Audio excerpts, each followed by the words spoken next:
Kim Kardashian a encore été épinglée pour appropriation culturelle. I just saw the letter from the mayor of Kyoto. Yeah, do you have your feelings? I definitely want to take this really seriously. Salut, c'est Dorcas, bienvenue pour une nouvelle vidéo. Si tu es nouveau, n'hésite pas à t'abonner, à activer la cloche de notification pour ne pas louper l'ultime vidéo de la semaine prochaine. Tu peux aussi me suivre sur les réseaux sociaux, Dorcas avec 2V à la place du A, lieu où je vous partage mon parcours contre la timidité jusqu'à aujourd'hui, où tu peux tomber sur ma chaîne ainsi que mes vidéos. Vous connaissez sûrement la marque Skims qui a été fondée par Kim Kardashian. Eh bien, laissez-moi vous dire que cette marque n'aurait jamais dû s'appeler Skims. Il a fallu qu'un scandale éclate afin que la plus célèbre des Kardashian puisse changer de nom. Maman, star de la réalité, businesswoman, Kim Kardashian n'est plus à présenter. Elle est connue pour ses styles vestimentaires, ses techniques de maquillage, mais surtout ses diverses marques. Depuis son plus jeune âge, Kim Kardashian est une vraie hustler, une vraie femme d'affaires. Elle apprenait les bases de la négociation avec son père qui était un célèbre avocat qui a notamment défendu son meilleur ami O.J. Simpson qui s'est vu accusé du meurtre de son ex-femme et de son amant. Elle accompagnait son père lorsqu'il allait négocier des contrats. Et je pense que c'est comme ça que naîtra son amour pour le droit qu'elle manifestera des années plus tard. Sa mère, Kris Jenner, a aussi joué un très grand rôle. Après avoir divorcé avec son père, Robert Kardashian, elle va se marier avec un ancien champion olympique, Bruce Jenner. Étant donné que c'est un ancien champion, il a un peu de côte, etc. Mais quand vous arrêtez le sport, les revenus ne sont plus les mêmes. Elle va devenir son manager, elle va chercher des partenariats, des contrats pour pouvoir mettre en avant son mari. Et c'est comme ça qu'elle va devenir son manager. Des années plus tard, elle va aussi manager ses filles. Elle va devenir mom manager jusqu'à aujourd'hui. Aucun contrat n'est validé sans le veto de Kris Jenner. C'est particulièrement ce trait que Kim Kardashian va hériter de sa mère et qui va la conduire jusqu'à aujourd'hui. Au début de sa carrière, elle cherchait partenariat, collaboration, parution dans les médias, dans la presse, dans la télévision. Elle faisait tout pour se faire remarquer et gagner de l'argent. On reproche souvent à Kim Kardashian d'être connue alors qu'elle n'a pas vraiment de talent. Eh bien, ça, elle le savait. Elle savait qu'elle ne savait pas chanter, c'était pas une actrice, elle n'avait aucune compétence à mettre en avant pour devenir une célébrité, alors elle a trimé, elle a travaillé, elle a recherché tous les contrats possibles pour pouvoir devenir une célébrité, mais sans talent apparent. Elle est devenue l'assistante personnelle de Paris Hilton et comme de par hasard, Paris Hilton à ce même moment tournait une télé-réalité, ce qui faisait qu'on la voyait constamment dans la série de télé-réalité de Paris Hilton. Elle a été animatrice télé, animatrice radio, on l'a vu passer sur MTV, bref, elle a cumulé énormément de contrats jusqu'à ce qu'on arrive à la Kim Kardashian que l'on connaît aujourd'hui. En 2006, alors que leur télé-réalité venait à peine de commencer, Kris et Kim vont avoir l'idée de monter la boutique Dash qui va être la première chaîne de magasins des Kardashian et ça va devenir un élément scénaristique important de la série. Plusieurs scènes vont être tournées dans les boutiques Dash. Il y a même des spin-offs qui sont même consacrés à l'ouverture des boutiques Dash. Plus tard, Kim Kardashian va déclarer que l'idée de départ était de créer la télé-réalité afin que cela puisse attirer des clients, attirer du trafic dans la boutique. Mais la télé-réalité ne devait pas déjà se prolonger en 22 saisons et ne devrait pas être concentrés sur leur propre vie. Plus les saisons avancent, plus le succès de Dash aussi avance. Il y a eu l'ouverture de plusieurs boutiques, notamment la célèbre boutique de Dash à Calabasas, il y a eu à New York et il y a eu aussi Miami. Mais en 2018, l'avenir de Dash est remis en question. En 10 ans, les Kardashian ont bien évolué et leur style vestimentaire n'a rien à voir avec leur style vestimentaire d'il y a 10 ans. Elles ont considérablement influencé la pop culture, elles ont intégré le monde de la mode, de la haute couture et l'image de Dash en fait ne correspondait plus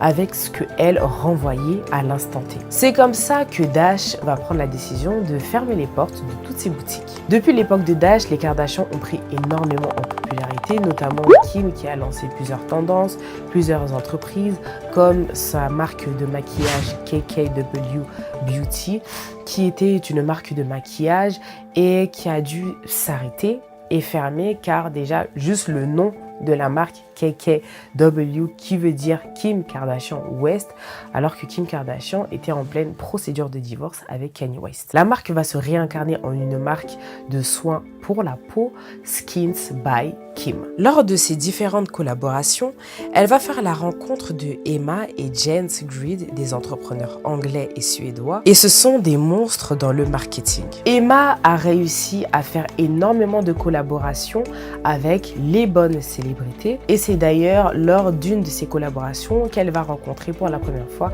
Chris, qui va lui présenter sa fille Kim. Jens, son mari, qui est entrepreneur aussi, a créé énormément d'entreprises, notamment le site d'e-commerce Monsieur Porter, et il va avoir la brillante idée de créer une marque de shapewear et il va prendre comme associé Kim Kardashian. En 2019, ils vont créer la marque Skims, qui est une marque de shapewear et de vêtements. Au sein de l'entreprise, Jens est le CEO, mais il est aussi chargé de marketing, et Emma est ce qu'on appelle une CPO, Chief Product Officer. Elle s'occupe uniquement du développement du produit. Elle aime s'occuper du cycle de vie d'un produit. Skims produit du shapewear, du loungewear, des vêtements de maison. Pour ceux qui ne savent pas, le shapewear sont des vêtements sculptants qui sont très tendance en ce moment. Kim Kardashian en porte depuis très longtemps et elle a décidé d'en faire une marque. Elle met l'accent sur la positivité corporelle, sur l'inclusivité et elle propose des tailles allant du double XS au 5XL. En 2019, la marque voit le jour et ça s'inspire vraiment des vêtements du style vestimentaire de Kim Kardashian avec des couleurs crème très minimalistes, pastel. Mais Kim Kardashian s'inspire aussi de ses propres créations. Elle dira qu'elle porte du shapewear depuis 15 ans et elle est arrivée à se confronter à des situations où elle a des vêtements shapewear qui ne sont pas adaptés à son corps, à sa carnation. Elle entrait dans la salle de bain avec de la teinture et des sachets de thé pour pouvoir teinter le vêtement et que cela ressemble à sa carnation. Dès le premier jour de commande, la marque génère près de 2 millions de dollars. Le stock est écoulé en 10 minutes. En 2022, Skims sera nommée parmi les 100 entreprises les plus influentes de la planète et son entreprise est considérée comme une entreprise licorne, comme la Silicon Valley les appelle. Les entreprises licornes sont des entreprises jeunes mais qui pèsent déjà des milliards de dollars comparés à d'autres marques comme Dolce & Gabbana, Christian Louboutin, Louis Vuitton qui ont attendu des années et des années avant d'atteindre le milliard de dollars. Ce lourd succès est dû à la période où la marque a été lancée. La marque a été lancée en début de confinement et qu'est-ce qu'on porte à la maison et en plus on est confiné? Du loungewear et juste à ce moment précis, Skims fait son apparition. L'entreprise a commencé à vendre des sous-vêtements sculptants pour aider les femmes à se glisser dans leurs robes les plus moulantes, des leggings, des bodys comme elle porte elle-même Kim Kardashian dans la télé-réalité, mais ils ont fait quelque chose que les autres marques de shapewear n'ont jamais fait, créer une marque de shapewear pour les hommes. Et ça a été révolutionnaire car aucune marque n'a osé le faire avant. Malgré tout ce succès, le début de Skims a failli être une catastrophe. La marque ne devait pas s'appeler Skims. Le nom d'origine était Kimono. Mais vous vous doutez bien que le nom a été vivement critiqué et ces critiques faisaient ressortir le manquement de respect à la culture japonaise. Quelque temps après, Kim s'est retrouvée en tendance sur Twitter avec notamment l'hashtag Kim Oh No. Il faut savoir que les Kardashians ont plusieurs fois été épinglés pour appropriation culturelle.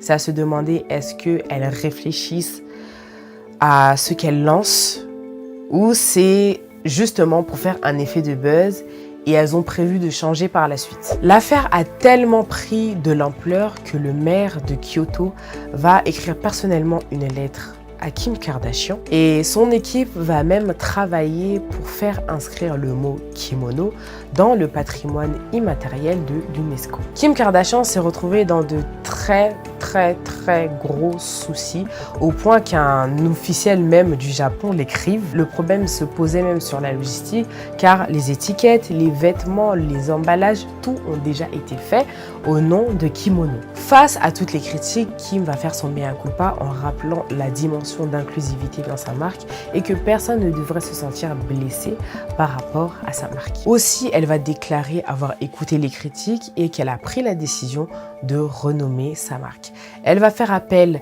à ses abonnés, à son équipe, à sa famille pour pouvoir lui chercher un nouveau nom. C'est après moult réflexions qu'elle va trouver le mot Skims, qui est un jeu de mots avec skin et Kim.